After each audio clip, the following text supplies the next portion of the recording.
Yeah, master plan on how we are going to build the industry and export 50% of our manufactured products. How are we dealing with this aspect of securing the property rights?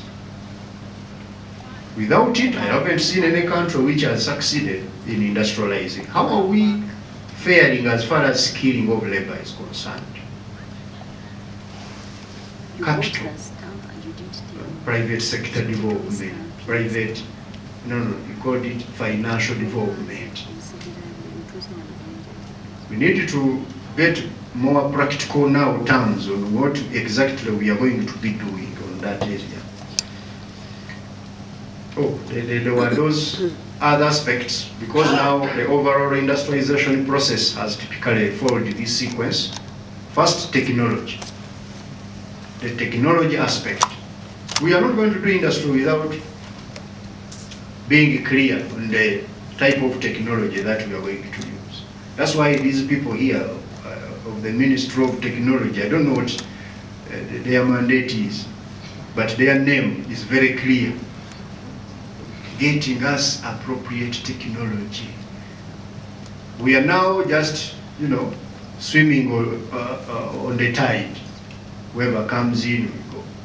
So we need to ensure that industrial technology for the industry being promoted is available. Whatever, if it is agro industry, we have appropriate technology. If we say we are going to manufacture, we have appropriate technology. If it's resource-led, available and adequate. Identifying also and funding the required investments for technology development. What's the budget of the technology people? These are the things we must address in this master plan and ensure that they have the requisite resources to invest in the technology. We need also selection of potential manufacturing sites, which we have done, capriciously, sometimes informed by politics. Oh, even us, we need an industrial park. Okay, you have one. We need to go back and define this selection, scientifically, such that it's informed by all these other factors we have been defining.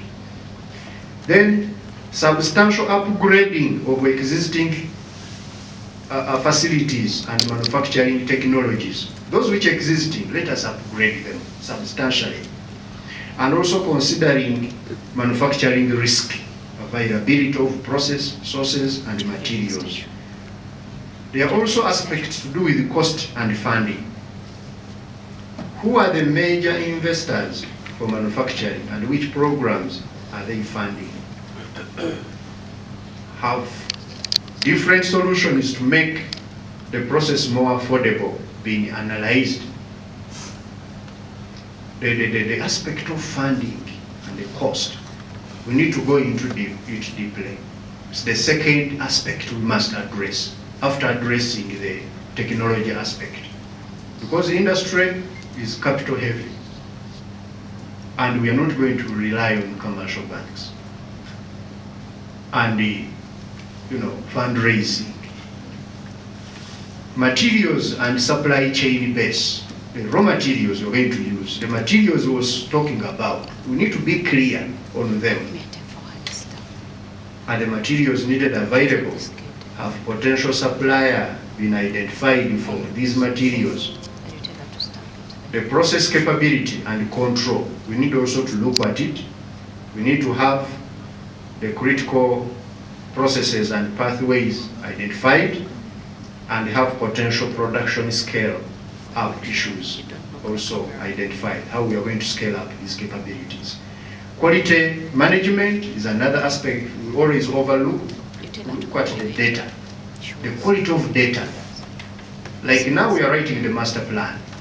Which data are we using really? The challenge of data in this country. UBOS is so generic in data. Collecting always data about how many households and in subsistence. We need now data to inform industrial planning. And that template should be built by all the stakeholders, and you give it to you, boss, to bring this data. That's the only way you are going to get the quality. Manufacturing personnel also. We need to have the workforce requirements were evaluated, and also the special skills identified, certification, training requirements, all of them. From there, you come to now to the facilities, and finally, the management itself. Planning of the manufacturing. How are you going to administer it? In this, I identified, and I want to be quick here because I want to conclude. I've taken a lot of time. The aspect of employment and skills development. We have given it a lot of lip service in this country. But remember, as we're embarking on this aggressive industrialization, the fourth generation industrial revolution is underway. And this implies that most of the repeat jobs in manufacturing will be automated. The technologies used in global value chains today appear to be particularly biased against unskilled labor. This is a brand new, very robust paper on Tanzania and Ethiopia by Roderick Dunn and a certain lady from Stanford. And they analyzed the aspect of manufacturing and job creation in Africa. And they find that there are no more jobs for unskilled labor in the sector. We must skill the people.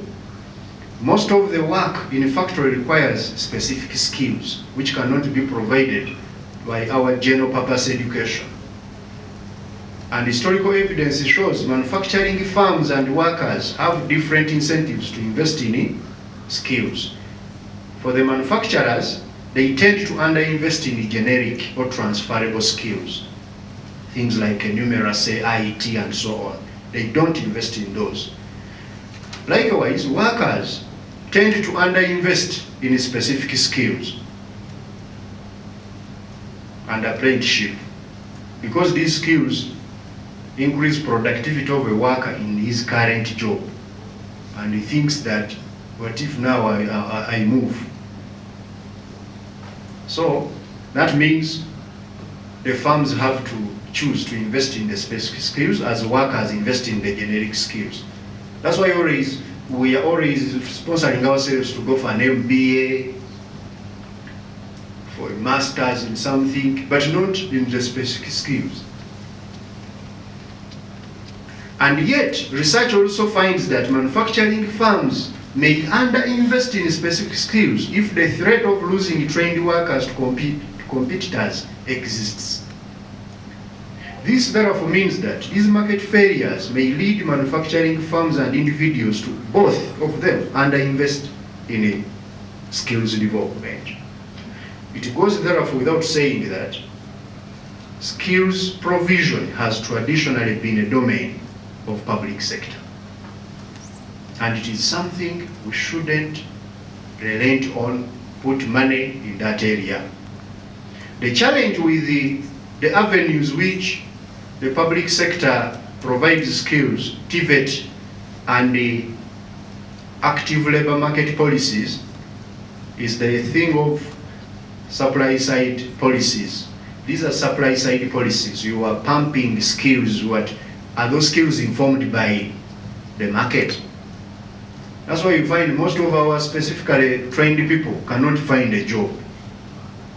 I have 2 engineers in my own family, extended family. I'm sponsoring now to do farming because they have failed to get a job. If you have a job for electric engineer, please give it to me. I have him there on Masaka Road growing this person fruit. He was laid off by Umeme because Umeme digitized, and the guy is in a person fruiting.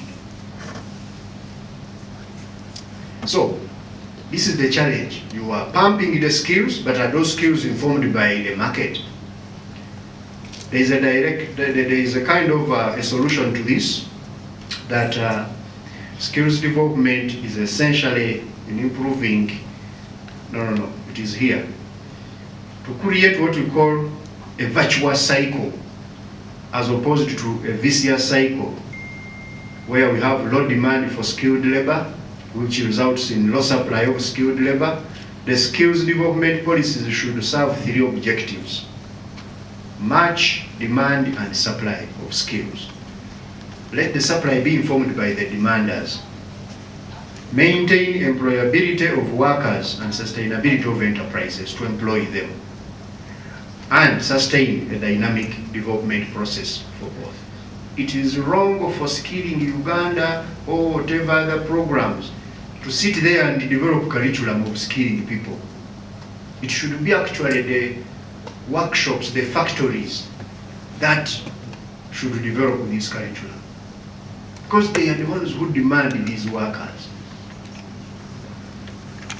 So we need to simultaneously raise farm competitiveness, oblige foreign firms to transfer skills, but most importantly, monitor closely the environment in which we are skilling. Lastly, the challenges. The first one is integration in the global value chain, which has been a traditional challenge for Africa.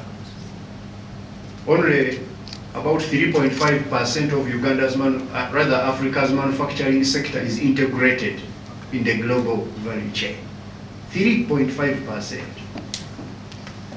We need to integrate more, but the challenge here is